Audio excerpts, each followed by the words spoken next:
Rubão Ladeira está comentando aqui que você e o João Marcelo foram um dos primeiros ufólogos que entraram no hospital regional. Então, aproveitando essa pergunta dele aqui, eu quero saber o seguinte: na época, o diretor, o Adilson Uzier, na época, ele era o diretor do hospital regional.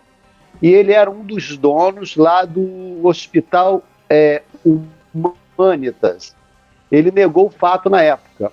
Acredito que hoje, se ele estiver vivo, ele já deva estar aposentado, já deva estar com uma certa idade. E eu acredito que ele não vai querer levar esse segredo para o túmulo.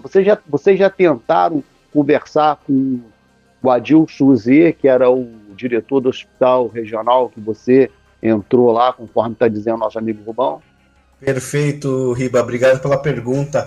Sim, a gente, na verdade, aconteceu uma coisa muito interessante lá em 2018, quando a gente estava em loco lá fazendo essas investigações, visitando os médicos que teriam se envolvido com esses fatos em 96. Eu tive lá no consultório de um médico que seria um médico que teria tido uma telepatia com uma das criaturas lá no hospital regional. E ele, obviamente, ao mesmo tempo, ele ficou, não confirmou o caso, mas me disse que esse caso era um vespeiro, né? E a todo momento, como você bem disse, a gente estava tentando encontrar o Adilson Uzier. Por que eu comentei desse médico? Porque foi depois de uma semana que eu fui no consultório desse médico, eu deixei o meu cartão com ele, eu recebi uma ligação, era uma segunda-feira aqui na minha casa, né, no celular. Aí a hora que eu atendi, eu escutei, alô, Marco, eu percebi na primeira fala que era o Adilson Uzier, de tanto assistir aquele programa do Goulart de Andrade, que ele nega, né, falando que os fatos teriam sido, a movimentação militar era devido a um rapaz que teria se suicidado e que a família pediu a exumação do corpo para ir para lá para o hospital regional para fazer ali as análises para ver se esse rapaz realmente suicidou, se a polícia teria matado ele, né, lá na delegacia, na delegacia. E aí o Adilson, ele comentou isso na época, dizendo que não tinha nada a ver. Nessa ligação que ele me ligou, né, em 2018, ele falou assim, Marco, eu falei assim, é o Adilson Uzier. Eu falei assim, nossa, doutor Adilson, né, muito satisfação falar com o senhor. Ele falou assim, vocês que vão fazer um evento em Varginha, porque naquela época a gente estava preparando, estava tentando fazer um evento, estava sendo divulgado, não sei se vocês lembram, um evento que ia ter com a presença do James Fox e vários outros pesquisadores lá em Varginha, que ano? Com o apoio da prefeitura e junto do Gevaer. E infelizmente esse evento não aconteceu, né, devido a algumas questões aí políticas e tal, mas ele estava sabendo, já estava sendo divulgado. Então na hora que ele ligou, ele perguntou para mim se era a gente que estava fazendo. Eu falei assim, sim, somos nós e tal. Ele falou assim, então tá bom. Ele falou assim, porque eu tô perguntando isso porque eu quero ir para Varginha e contar para a população, tipo, o que a gente vivenciou, né, lá na época. Eu falei assim, nossa, eu fiquei pasmo, né? Eu falei assim, não, mas na época, eu lembro que o senhor deu entrevistas para os meios de comunicação, até para o Goulart de Andrade, negando, né? Isso. Ele falou assim, sim, ele falou assim, eu falei, mas esse caso do ET foi real? Ele falou assim, claro que foi real. Ele falou assim, um caso foi do ET e outro caso da exumação do corpo, porque aconteceu mesmo esse negócio de suicidar, então eles quiseram, esse fato, infelizmente, que aconteceu com esse rapaz chamado Zé Maria, que eles levaram para lá também para fazer, né, assim, as análises ali, então culminou que foi mais ou menos naquele mesmo período. Só que o Birajara, grande, né, pesquisador, advogado, ufólogo, ele conseguiu né, o laudo de exumação do corpo foi no dia 30 de janeiro. Né? Então isso teria acontecido ali no dia, né, 20, na noite do dia 20, 21, né, 22, em Varginha, mas no regional mesmo teria saído por volta da 1h da manhã, da madrugada do dia 21 de janeiro, que essa criatura teria sido transferida para lá, para o Hospital Humanitas. Então ele comentou comigo também, eu tentei saber com ele, falei, mas qual que é o conteúdo que o senhor vai falar, né? Ele falou assim, não, deixa que lá a gente vai falar, né? Mas ao mesmo tempo eu tinha uma preocupação para saber o conteúdo que ele iria, se ele iria dizer que foi tudo uma farsa, né, e tal. Por mais que ele já tenha confirmado para mim ali no telefone, não sei por que ele havia, né, eu achei muito estranho isso. E aí a gente conversou por 2 vezes, em 2 oportunidades no telefone. Ele, na segunda conversa que eu tive com ele foi muito incrível, assim, porque ele contou para mim que eu perguntei para ele se os médicos, se ele teria visto a criatura. Ele falou que ele não viu a criatura, mas que uns médicos teriam falado para ele sobre o incidente, realmente, que teriam analisado essas criaturas. Um desse médico, ele falou que era o famoso Fernando Eugênio, nefrologista, que infelizmente já faleceu.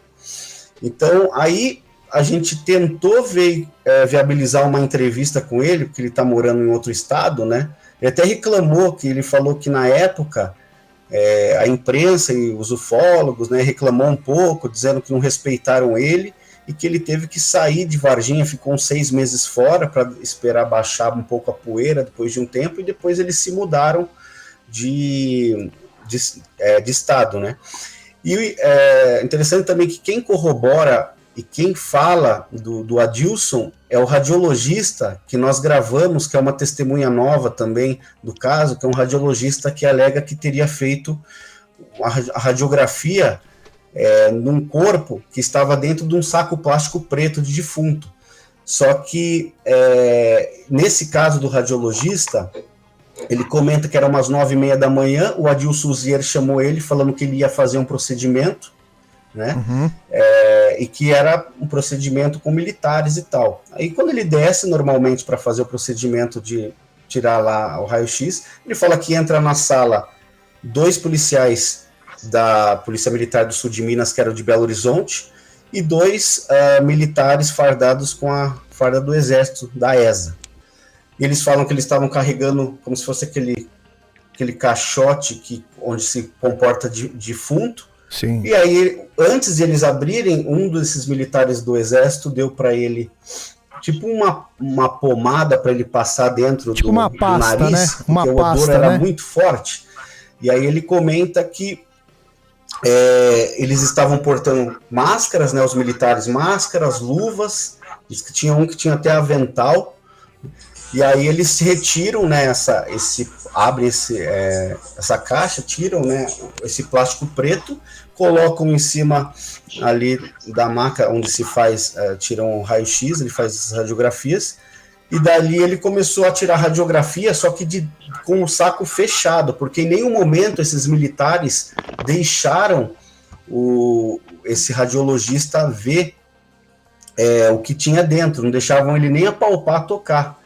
E aí ele comenta que na época a maneira de se tirar raio-x era analógica, não é como hoje digital, então ele tinha que colocar as placas às vezes embaixo. E ele fala que em todos os procedimentos que ele fez, né, hoje ele já é aposentado, ele entrou trabalhar nos anos 70 lá no Hospital Regional. Falou que estava acostumado a fazer muito procedimento de tirar radiografia em corpos exumados, né, em cadáveres. E aí ele falou que nunca sentiu um cheiro parecido com o qual ele sentiu naquele dia, que era um cheiro mais ou menos lembrando amônia, enxofre, e que teria ficado no nariz dele, na garganta, na boca ali, durante de 3 a 4 dias. Nossa. E diz que esse procedimento teria durado de 20 minutos a 30 minutos. Os militares rapidamente, na hora que ele revelou as chapas ali da radiografia, sim, eles pegaram, colocaram dentro do envelope. Ele disse que o padrão normal dele, de trabalho, ele revelava, olhava contra a luz para ver se as imagens estavam no padrão, e ele olhava e beleza, liberava. Só que desse dia, disse que foi totalmente atípico, os militares já pegaram, colocaram dentro do envelope e falaram assim, olha, muito obrigado, o senhor fez o seu trabalho,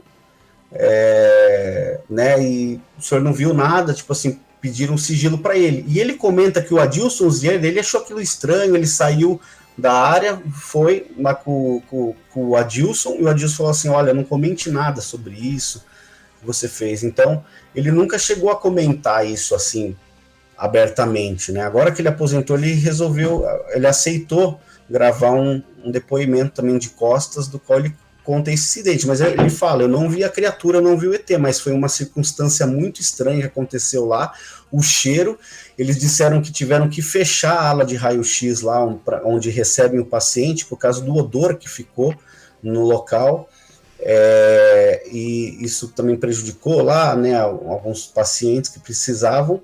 E a gente conversou recentemente, na semana passada, com uma outra testemunha, que era um funcionário do hospital regional, que confirma a mesma ala isolada, que ficou por 3 dias isolado lá no hospital regional. Voltando ao Rubão, grande parceiraço, a gente teve a oportunidade de entrar, graças a um médico de lá, e conhecer as instalações onde o exército teria realmente fechado. A gente meio que entendeu na nossa cabeça a logística dentro do hospital ali, né?